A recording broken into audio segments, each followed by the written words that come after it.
What's up, guys? Welcome back to the channel. Here we are with another reaction, and in this one we have British versus USA news. Are Americans actually uneducated? I'm kind of scared to jump into this one based off the title. I'm kind of scared because I'm going to be honest. America is not usually shown a lot in the news about what's going on in the rest of the world. We don't know too much about the rest of the world. We are only shown what's happening in America. And a lot of us younger generation really don't watch a lot of news or look up the news. Our form of news usually comes from social media. So I'm a little nervous about this, but we are going to jump in. And if you guys happen to enjoy it, don't forget to subscribe, get a video a thumbs up, and if you like to support the channel by becoming a member, all you gotta do is hit that join button and receive your exclusive benefits.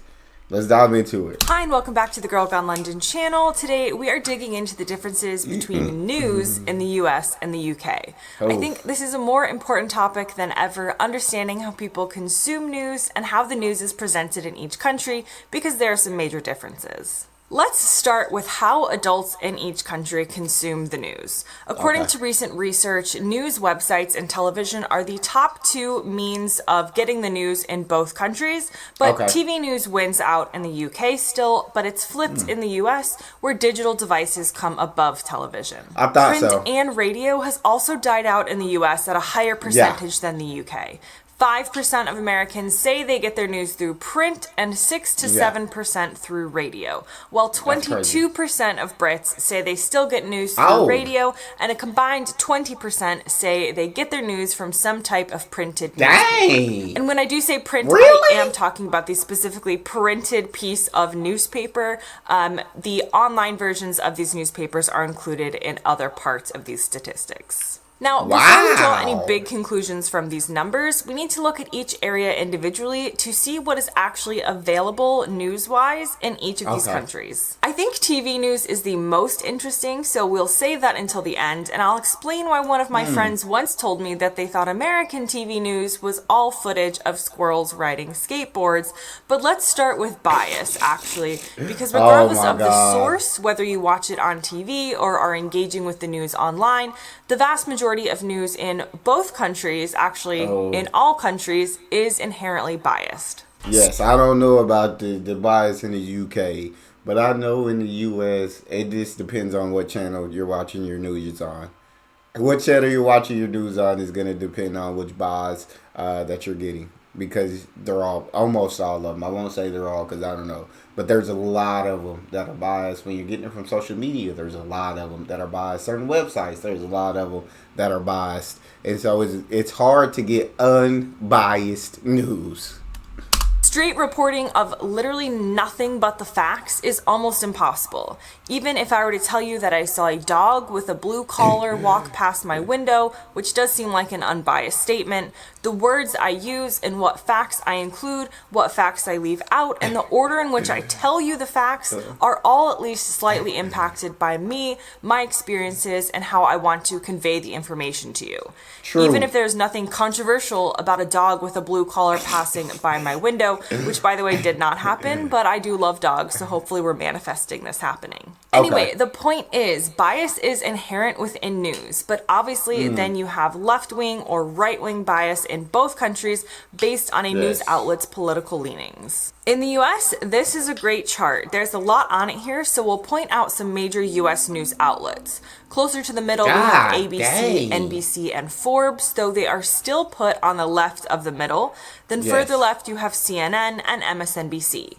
To the right of the middle, you have the Wall Street Journal, and funnily enough, the Daily Mail, which is considered much further right-wing in the UK than it is in the USA, which just goes to show you the skew of the political spectrum in the US. Anyway, further to the right, we have Fox News, Newsmax, and then if we keep going, we've got things like Faithwire and One America Network. In the UK, take a look at this chart, which shows us the skew of popular UK news outlets.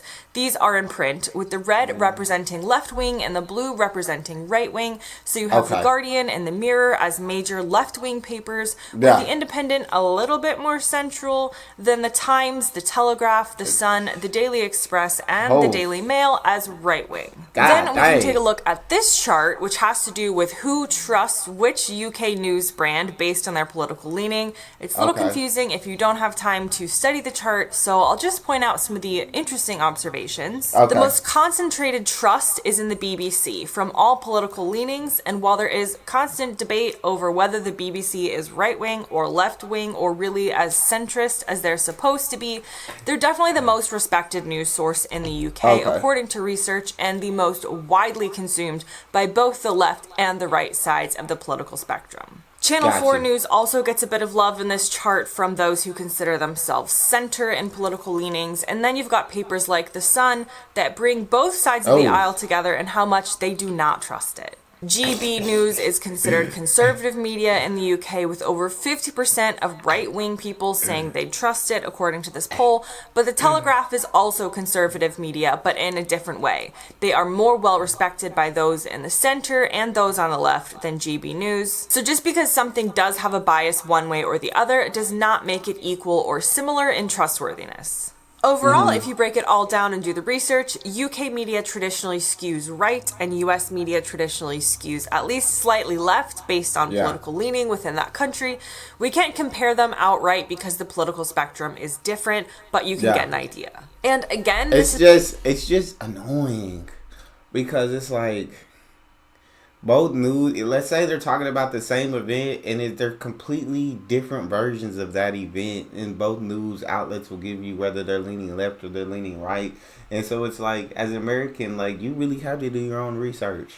You really have to figure out this incident for yourself, because if you watch it on this channel, they're going to tell you this happened, and they're going to be, everyone who watches it on that channel is just going to go based off what they heard, and they're going to say this happened, that side is lying, that side's not telling the truth, this is what's true. But then it's going to be the complete opposite on this side, and that side's lying, that side's not telling the truth. And it's frustrating because people are more closed-minded, and that's what upsets me. I try to be as open-minded as possible when it comes to many things. I try to take in both sides of the story, because there are always two sides of the story. But here I feel like people make their decision to be closed-minded, and they're going to stick with it. They choose their team, and they stay on that team. No matter what that team does, they are on that team for good. And where it's like, hey, like, I feel like you can be on this team, but maybe that team starts mess. That team is like, it's doing very, very sketchy things. You're looking over and you're like, that team's more honorable over there. I'm going to join that team. Or I'm going to at least listen to what that team has to say with an open mind. But it's not like, I feel like people are very close-minded about what team they're on. And when I say teams, I'm talking about like Republicans, Democrats. People are very close-minded. And whatever you are, you are. And that's how you're going to vote. And that's what news you're going to watch. Or what news source you're going to watch. And so, yeah, I didn't mean to go on my rant here. Y'all talk to me in the comment section if y'all can relate to that feeling, or if you have chosen your team and you refuse to switch. This is not a commentary of what is right or what is correct or what is wrong, using right wing or left wing with any sort of emotion behind it. Whether you love The Guardian or GB News or Fox News or MSNBC, you have to acknowledge that there is bias within the news you consume. If you consume conservative media because you're conservative, great. If you prefer The Guardian because you're left-leaning, also great. But at least own it. Be curious and consume other forms of news to see how other papers and channels are covering the same topics. Please. Anyway, soapbox aside, we'll talk radio briefly and then get into television news and local news, because this is where the major differences in the country start appearing. In the UK, as I talked about earlier in the video, radio is still a decently popular source of news. Much of it comes from the BBC. To be honest, whether you're listening to BBC Radio 4 for mostly the news, or you're listening to shorter news segments on BBC Radio 1 or 2, In the US, we don't really have an equivalent. This is an entirely different video about radio in the UK versus the USA, so we won't go too deep here, but America is made up of more local stations that are primarily music. You can find local news radio stations like Central Florida, where I'm from, has 90.7 FM Central Florida Public Media, and they run some NPR, which stands for National Public Radio programs, but very few people are actually listening to that to get their news compared to how many people might turn on like BBC4 in a day. The Central Florida News radio station isn't even something I had heard of. I just had to look it up to make sure I had the facts when talking about news radio stations in Central Florida, and I lived there for a solid 20 years. Now, in the US, we do have popular talk radio stations. However, I would argue that instead of being news, a lot of these would classify as entertainment. Yes. Not all of them. Some of them do have more newsy segments than others, but from my experience, again, talk radio kind of masquerades sometimes as news, but it's often more like a podcast style listening experience where it's more about the discussion between participants and the entertainment version of it. I feel like news, in a sense, here in the U.S. is looked at. I mean, it should a lot of times be looked at as more so entertainment. I feel like the news is just another industry to profit off of here in the U.S. And so, people are going to try to pull you to their station, I guess, with entertainment. And I would say, especially for radio, I completely agree. It's definitely more classified as entertainment than news. 100% agree with that. Now we're going to turn to television news, but before I do that, I want to make a point about print news that differs between countries. That's going to be a common theme when we get to talking about television. Now, the other day, I was visiting a friend in a town outside of London. Doesn't matter which one, just pick a random one.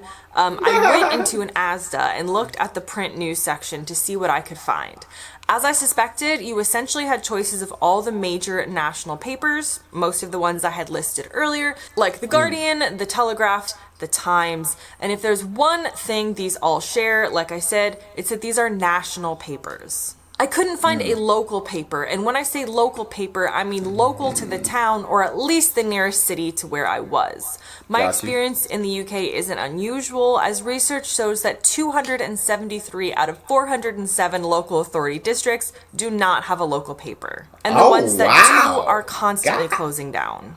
And the difference here in the US is that in the US, we do have national papers like the Wall Street Journal and USA Today. But actually, most people, if they still buy a paper in the US, are going to buy their local paper. In Orlando, it's the Orlando Sentinel. This is where most people during the age of print news in the US got their news from. Not a national outlet, but their local one, like the Augusta Chronicle, the Fayetteville Observer, the Pittsburgh Post-Gazette, the Santa Fe New Mexican. There are plenty more like this. That is true. And so while UK print media tends to cover national news as its main focus and then branch out into international news, US print media tends to cover local news as its main focus and then branch out into national news and then into international news, leaving less space for the international news, as we've now used up a huge part of the paper and huge focus on the local news and happenings. I was going to say, yes, there's not much room for international. We don't learn a lot about what's going on internationally unless you're looking into it yourself and everything. I guess you aren't really being fed at what's going on in the rest of the world.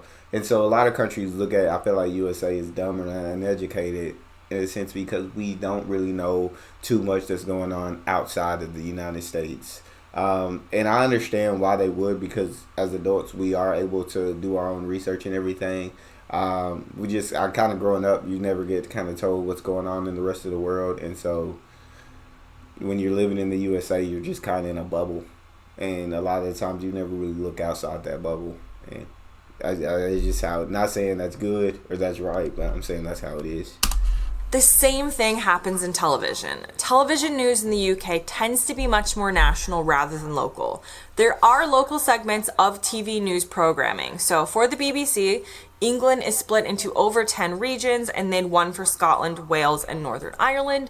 And the entire UK-wide national coverage does cut to the local coverage for 5 to 10 minute segments throughout the day, and then you get 30 minutes of regional news in the early evening. which makes sense for the UK. It's much more compact than the US and with fewer people, so there isn't necessarily enough local news to warrant a dedicated all-day local news program. I can feel that. But in the US, viewers tend to do the same as we do with newspapers and consume their hyper-local news. So for instance, Dayton and Cincinnati are two cities in Ohio that are 1 hour apart, which is absolutely nothing for how large America is. So honestly, they are very close together. But Dayton has its own full local news channel, WDTN. This is TV news, as you can see in this clip. But we can also check out their website and see how the news is spread out, with top stories about local attacks, local traffic accidents, and then at the bottom, after it's country fair season, you have bits about the Olympics in France. Dig further once you click on the news, and again, we can see that it's news about Ohio, then a piece about the Ohio State Fair's butter cow sculptures, then news about the county Dayton is in, and then a piece about Olympic fan scamming. Then 3 more pieces that are based in local news. This is how Americans mostly consume news, and I think most people don't realize this who are in the UK and are used to consuming mostly national news rather than local. You can see from the butter cow sculpture example why my friend made a remark that American news is just watching squirrels on skateboards. The point was that it's about some funny interest piece, some human interest thing that has to do with a local happening, but actually the vast majority of the headlines are about things that will actually impact the local residents and are a bit more serious than butter sculptures. News anchors and But they go get that butter sculpture in there. They go get the butter sculpture in here, but I definitely agree with her about how U.S. news is presented. I don't know too many people who watch local news, but that's just me personally. I'm gonna take a word for it. That say most people get their news through like some kind of local media, whether it be local print, local TV. Most people I know get their news through like Channel 4, Fox News, or like MSNBC, or like CNN, or things like that. Most older people I know, most younger people I know get their news through TikTok and YouTube and things such as that. Google. Respondents in all countries can develop followings, but in the US, we tend to follow and listen to our local news people. There are meteorologists in Florida who are major local celebrities. I can still name them after not living there for 10 years.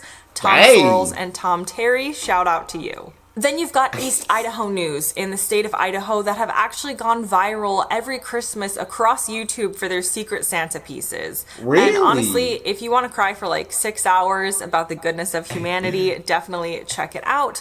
But we can also see from their website that as you scroll down, the national and world news is there, but it's just at the very bottom. Now, this doesn't mean that plenty of people in the US aren't also watching national TV news like CNN and ABC and our national news programming. They are, but much of American news is built on this local aspect, and you might think it's silly talking about where to get the best pie and butter cow sculptures and Secret Santa, but while it does mean that on the whole, I would wager Americans are less educated when it comes to international news, it does build a sense of community within American towns and cities that America is quite famous for. America is a very geographically isolated country despite being large, and with a vast population, there is enough local news to go around that it does tend to dominate before moving on to the other headlines, and that's a major difference from the UK, which tends to go national first, then international, then possibly local as a side note. Whether this is right or wrong or better or worse is not what this video is about, but feel free to comment below and let me know what you think. Hopefully I've given you some more context to understand each country and where they're getting their news from a little bit better. As always, thanks very much for watching. Don't forget to check your sources, and I'll see you next time. That was a great video. I feel like she definitely broke down between the two countries and how they consume news and how news is presented differently between the two countries. And I'd love to hear you guys take on what you guys think about how news in the USA is consumed, how it's presented, and then your comparison with the UK. Local news, I didn't know that most people got their got their news through local news. I literally thought it was like through national channels if they did consume through TV. But for the most part, like the generation like my age and then younger, it just seems like more people are getting their news from TikTok, from Instagram, from Facebook, from Google, from YouTube, things such from those sources. You guys let me know how you feel. Love to hear your thoughts. That's all we have. If you enjoyed, please don't forget to smash that subscribe button, get a video a thumbs up, and check out the next video. See you guys next time.